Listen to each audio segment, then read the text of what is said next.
Assalamualaikum, saya Nurul Fahira binti Zainul merupakan pelajar ijazah sarjana muda perniagaan tani dari Universiti Sultan Zainal Abidin kampus Besut. Hari ini saya akan berkongsi tentang tanaman kontan bernama nenas MD2. Menelusuri sejarah, orang Portugislah yang telah memperkenalkan buah nenas ini di tanah Melayu pada abad ke-16 selaras dengan perkembangan tanaman getah pada waktu itu. Dan seterusnya, sehingga ke hari ini, nenas ditanam dan diusahakan secara peladangan oleh petani negara. Nenas kebiasaannya ditanam di tanah yang bergambut, kebanyakannya di kawasan Johor. Nenas ataupun nama saintifiknya Ananas commusus merupakan sejenis tanaman kontan. Buah nenas juga merupakan sejenis buah-buahan tropikal yang dikelaskan daripada keluarga buah melis.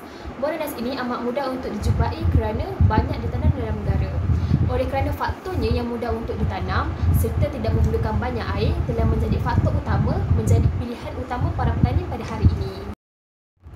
Nenas ini mempunyai pelbagai jenis varieties. Untuk pengetahuan semua, nenas terdapat dalam pelbagai jenis varieties. Contohnya seperti nenas Morris, nenas Josephine, nenas Sarawak dan juga nenas Yankee.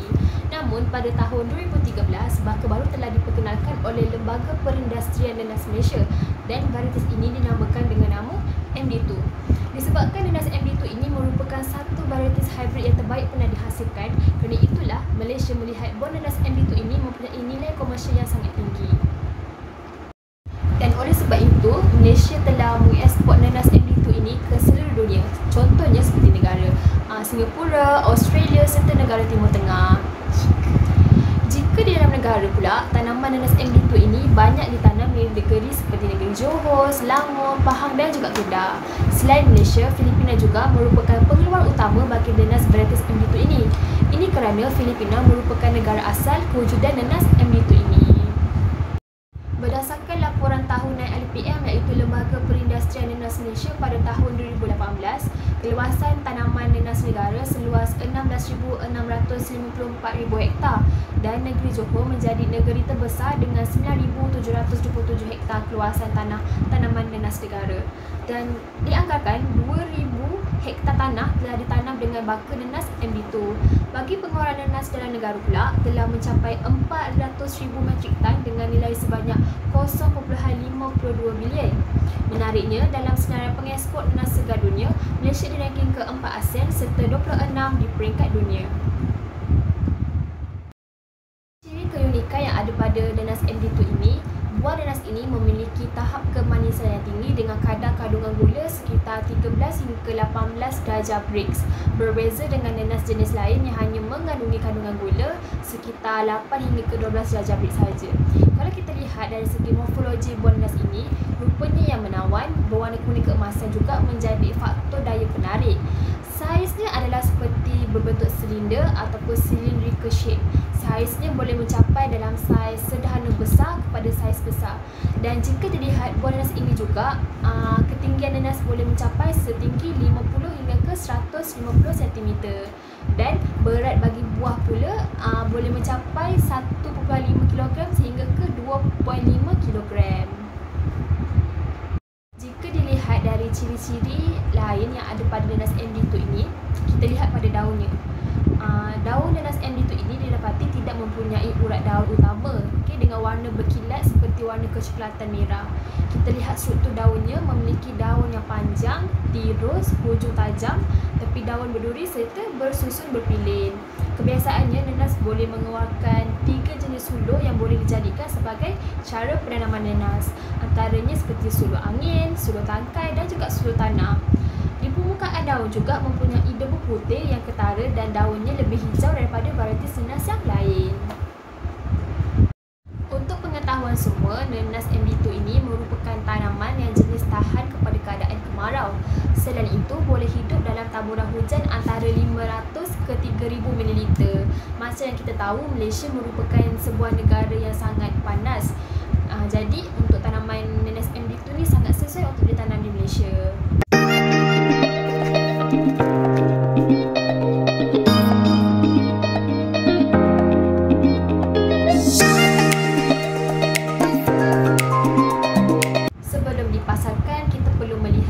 Ciri-ciri kematangan buah sebelum boleh dituai. Anggaran masa untuk menuai hasil pertanian nanas MD2 ini sekurang-kurangnya kita harus menunggu sekitar 14 bulan. Namun dengan kecanggihan teknologi dan penyelidikan R&D, buah nanas ini boleh mengambil dalam masa 12 bulan sahaja sebelum boleh dituai. Antara cirinya, kelopak mata berbuah dan warna buahnya yang matang akan menjamin kualiti buah tersebut. Buah nanas MD2 ini dikomersialkan kerana permintaan yang tinggi selain memenuhi kriteria pasaran antarabangsa. Untuk harga pasaran buah nanas MD2 ini, jika dilihat dari segi harga ladang, buah nanas MD2 ini boleh mencapai dalam lingkungan RM3 sekilogram. Manakala harga runcit secara purata boleh mencecah RM4.50 ke RM6 ke RM7 sekilogram, bergantung kepada saiz dan juga grade buah nanas tersebut. Assalamualaikum. So hari ini saya akan menunjukkan cara bagaimana kita nak semai tanaman nanas. Ini adalah jambul tanaman nanas MD2. So apa yang kita perlukan adalah tanah. Ini tanah apa ya? Tanah bakar. Ini adalah tanah bakar. Sebenarnya nak tanam nanas ni kita kena gunakan tanah gambut. Tapi tak ada, kita boleh guna tanah bakar. Okay. Tanah gambut sesuai untuk tanah muris. Kalau MD2 sesuai untuk tanah liat ataupun bukit, sesuai untuk untuk tanaman nanas MD2. Okay, caranya macam mana? Guys, Buang dulu dia punya tu. Cara pertama kita kena buang dulu dia punya apa? Pelepah dia. Bagian bawah. Yang bahagian bawah. Sampai bersih. Sampai dia jadi bersih lah. Buang.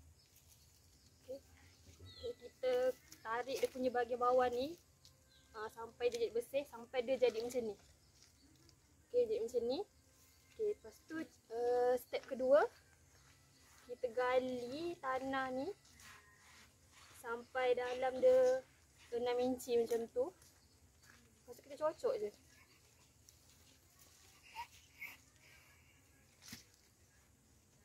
Dah siap. So tanaman nanas MD2 ni dia tidak memerlukan air yang begitu banyak, sebab kalau terlalu banyak dia boleh menyebabkan akar dia rosak dan boleh buat penyakit seperti penyakit. Nanti saya tulis penyakit dekat tepi ni. Sekali lagi. Dah siap. Antara penyakit yang boleh menyerang nanas seperti penyakit reput teras kulat Phytophthora ataupun penyakit reput akar. Bagi penyakit reput teras kulat Phytophthora, patogen yang telah menyerang ialah Phytophthora cinnamon dan P. nicotiae. Antara gejala yang kita boleh nampak kebiasaannya menyerang nanas pada semua peringkat umur tanaman nanas, terutamanya pada bulan ketiga ke 4 selepas penanaman tunas lama. Daunnya berubah menjadi layu, hujung daun terlihat sedikit menggulung, warna daun bertukar kepada warna kuning atau coklat tembaga. Bila patogen semakin merebak, tisu putih daun menjadi basah dan menghasilkan bau busuk disebabkan kehadiran organisma lain. Bagi penyakit reput akar pula, gejala penyakit ini seperti daun bertukar warna dari warna hijauan ke warna merah dan kuning, hujung daun dan margin menjadi nekrosis ataupun tisu mati, sistem akar akan mati dan menyebabkan tanaman nanas ni mudah ditarik dari tanah dan kesannya akan menjejaskan kualiti buah dan kuantiti untuk dijual ke pasaran. Keistimewaan dan khasiat yang terkandung dalam buah nanas MD2 ini, buah nanas ini tidak menyebabkan lidah berasa lidas, sungguh pun kita makan dalam kuantiti yang banyak. Bagi khasiat buah nanas MD2 ni pula, ia tinggi dengan kebaikan. Contoh kebaikannya dapat mengekalkan kesihatan jantung kerana kandungan vitamin C yang tinggi yang dapat mencegah gangguan dalam saluran darah. Selain itu juga, nanas dapat membantu melawan radikal bebas. Disebabkan rasanya yang masam-masam manis, sangat elok untuk melawaskan cerit-berit dan menghindari sembelit. Sekarang saya berada di ladang nanas kepunyaan rakan ayah saya. Inilah rupa ladang nanas. Ladang nanas ini baru saja ditanam, jadi hasil buah tu tidak lagi kelihatan lah. Kesimpulannya, nanas MD2 ini menjadi buah-buahan tempatan kesukaan rakyat Malaysia. Selain itu, menjadi salah satu tanaman yang menyumbang kepada ekonomi negara.